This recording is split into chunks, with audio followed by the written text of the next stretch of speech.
Good one. Time Magazine named Donald Trump Person of the Year. How nice.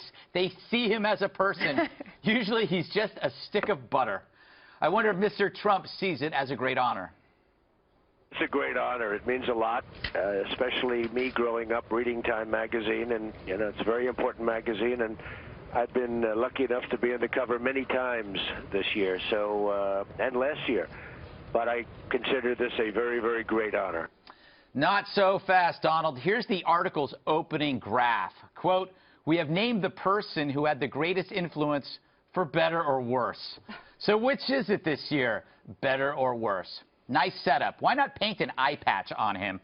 Compare that treatment to this on People. Look at that. Aww. Or this. Remember that? Oh, yeah. I get it. Trump's nobody's nice guy. But what pick would they prefer? Sorry, Donald Trump won.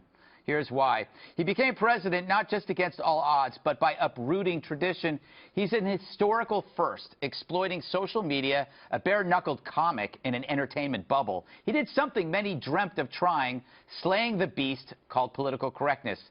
He jammed the left-wing weaponry. Charges of racism, intolerance, sexism, hate, they stopped working. Trump said to his accusers, "So what? Come and get me." And when they did, he already had millions of Americans behind him. Trump attracted so many people who were either victims of PC malice or just sick of hearing about it. 2016 saw more than the birth of a rare politician, but the death of identity politics. The pendulum swing from phobias over pronouns to jobs, migration policies, and Mr. Obama's unspeakable fear, radical Islam. It was about turning outward instead of inward, country, not campus. Maybe others could have done it, but Donald Trump did. Yeah, he said some crazy stuff. But that's the risk we're willing to take in 2016. In the next 4 years, we'll find out if it's worth it. You know, KG, yeah. I'm kind of sad that he didn't get Person of the Year because the tweets would have been great. Oh, my goodness gracious. Look, I mean, he's the one, isn't he? I mean, it's kind of obvious. It'd be a total diss if you picked anybody else. It's really true, to be honest, because it is the most miraculous thing that's happened in politics. He's definitely rewritten all the rule books about how to win in politics, about how to use social media, about how to go around the press and get it done yourself. He figured out a way to scale the media wall that usually that barricades in the Dana Bruno cheese grater and get around it and reach the people themselves directly. He took his case directly to the American voter, and they loved it. Eric, I'm surprised they didn't name President Obama for the third time. They tried to. And you know who the runner-up was? Hillary Clinton. Yes. So if they're going to make her the runner-up, he had to be the winner. Funny that the editor said, and she was on the Today Show right before Donald Trump spoke on the Today Show, she said never did they have a more unanimous vote than this time that Donald Trump was going to be the Person of the Year. But then she went on to say never have they been more split on whether it was going to be good or a good thing or a bad thing. I thought that was interesting. But look, everything Kimberly said is 100% right. He flipped the script on D.C. He turned the deplorables, he gave the deplorables a voice, and a voice they haven't had. And what you had said, he crushed PC, and I love that idea. He got rid of gender politics, at least for now. But think about this. He won where no one thought he could win. He won in Pennsylvania. He won in Michigan. He won in Wisconsin. North Carolina. He won white women by 9% when people were saying he can't win with women. Granted, white women, I get it. Hispanics, 28%. I mean, people were saying he can't win Hispanics. 28%. That's a great number. African Americans. He got 8% or 9% of African Americans, and that mirrors what Romney and McCain did combined. So, look, the guy changed politics, and you guys keep pointing this out. 200 counties that President Barack Obama won, he was able to take this time. Things that have been normal in politics for 250 years or 245 years, whatever it is, change is coming. Yeah. Dana, one of the other reasons is his frank assessment of radical Islam. You could argue that his prescription may be off. You could argue about that. But his diagnosis was real and sincere. And I think even Democrats and liberals admit that at this point, that, like, you know what, maybe if our side had just been honest about this, we might have had a chance. Having a clear-eyed, being very clear-eyed about the threat, right, and being willing to say it. Yeah. Because there is a hesitation. I know that, I am a person who is fearful of offending people. maybe I shouldn't be, but No. I actually just kind of am. I always have been. The other thing about this, in terms of that opening graph of how they have the cover, it's a really nice cover too. They didn't do as like some sort of like crazy picture of him, like it's a really nice portrait.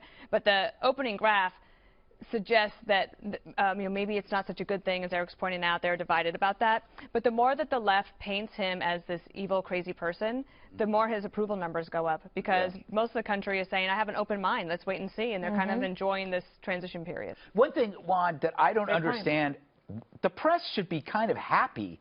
I mean, this is not Ted Cruz. This is not a right-wing apocalypse. If you look at the kind of the things that are going on now with trade, social issues, Huntsman being brought up, Donald Trump did what Barack Obama could never do. He pushed the Republicans to the middle. Yeah, well, it's interesting. That's an interesting point, because I think right now the Democrat strategy in Washington is in large part to play along with Trump on a lot of these issues, especially with regard to entitlement spending, Obamacare. Exactly what's Trump willing to do that's not in keeping with what the Republican establishment, Republican orthodoxies have been on Capitol Hill. This will be interesting to watch that play out. But getting back to the time cover, look, he's no Martin Luther King Jr. He's not Gandhi, right?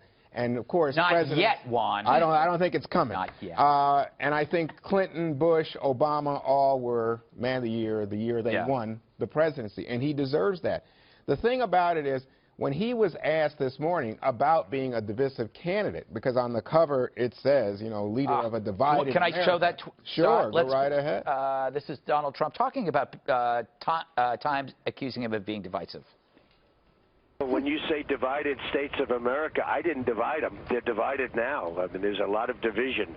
And we're going to put it back together, and we're going to have a country that's very well heeled, and we're going to be a great economic force, and we're going to build up our military and safety, and we're going to do a lot of great things, and it's going to be something very special. But to be on the cover of Time magazine as the Person of the Year is a tremendous honor. So, Juan? Well, I think he took it as a tremendous honor. He invited the writer up to his pension, his palace in the sky, right? But I must say, I think that he magnified divisions in the country, and he's brought a new level of fear and outrage among people.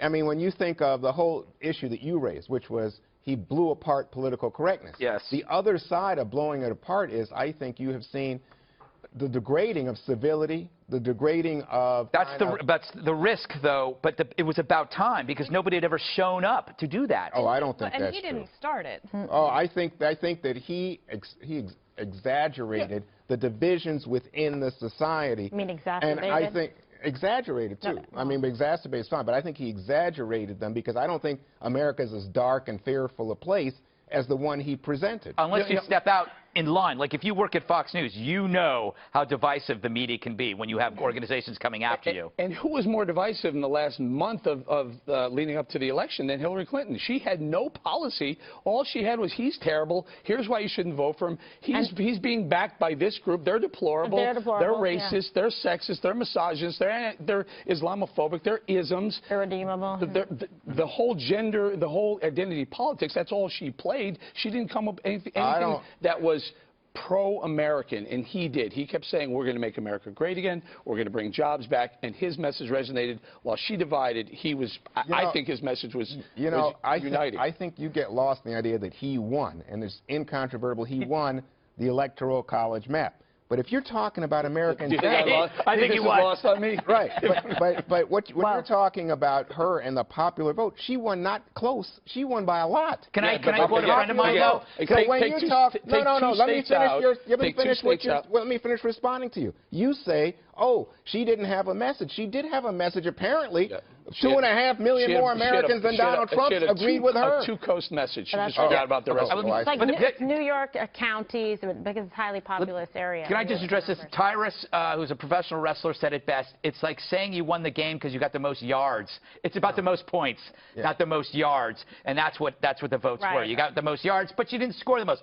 Kimberly. Whether it's passing yards or rushing yards. Yes. Thank you very much. Kicking All right, so... Kick Derek? No. No, there's no kicking yards. Okay. Sorry, almost obeyed. I'm kidding, I knew that. Stick to the cheese grater. Well, I like it. Okay. Okay, want to say something? Sure.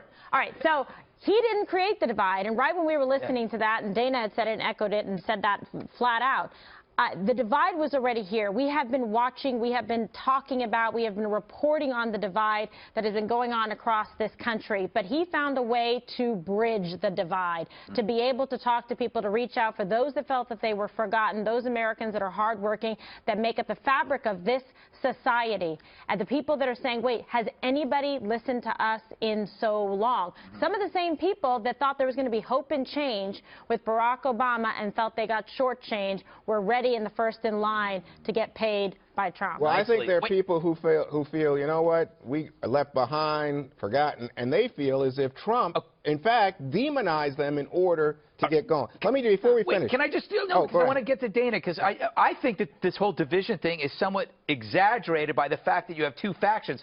You have two parties. Of course it's going to be divisive when it's over. One side lost. It's built that way. It's built that way. In fact, it's kind of like the smoke that comes out of the chimney. It's the fire are the two parties, and the smoke just reflects what happens after an election. You have one party that loses, one party that wins. It's naturally a divisive feeling, but that's the way it goes. Well, it's polarized, and if I would imagine, and Juan can correct me, but when the Reagan Democrats decided to vote Republican, I mean, there was a similar thing, right? So there was divisions, and then Ronald Reagan was able to get them to vote for him. Then it goes back to, then you got Bush, Clinton, Bush, Obama, Trump. I mean, like, it's a pattern that we see as repeated. But what he was able to do, though, what he was able to do is see that outsider thing was not only good for him on the Republican side, he saw an opportunity to pull some of those outsider voters who were sick of the establishment on the Democrat side and pulled some of those Bernie Sanders voters. I haven't seen the number, but I think he probably did better among Democrats than maybe the last few Republicans. I would certainly think better. No? I don't know. I could be wrong, but my guess would be that Trump did better among Democrats than Romney did or McCain did. Probably. And that was probably the reason why he won.